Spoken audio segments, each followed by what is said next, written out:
নমস্কার, আমি পাপিয়া। তোমরা দেখছো পাপিয়ার গল্প কথা।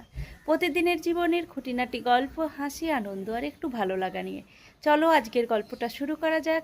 আজকে এখন বাজে সকাল 8টা। আমার সকালের সমস্ত কাজ হয়ে গেছে। এখন যাব রান্নাঘরে।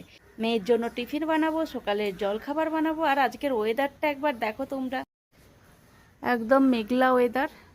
মনে হচ্ছে তো আজকে সারাদিন এরকম ওয়েদারেই থাকবে।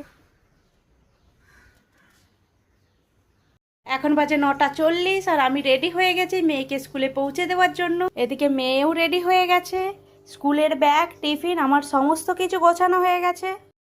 চলো মেয়েকে পৌঁছে দিয়ে আসি। দুগ্গা দুগ্গা।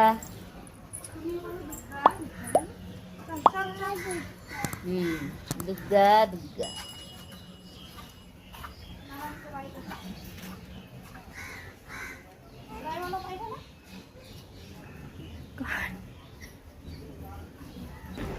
মেয়েকে স্কুলে পৌঁছে দিয়ে চলে এসেছি। এখন যাব রান্নাঘরে, সকালের জলখাবারটা তৈরি করে নিই।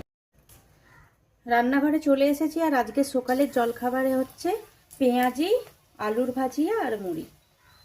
চলো পেঁয়াজিগুলো ভেজে নিই। সকালের জলখাবার খেয়ে চলে এসেছি রান্নাঘরে। এখন আমি রান্না করছি আর বাইরে দেখো প্রচুর পরিমাণে বৃষ্টি হচ্ছে। একদিকে ভাত বসিয়েছি আর একদিকে মাছ ভাজা বসিয়েছি। দেখো প্রচুর পরিমাণে বৃষ্টি হচ্ছে।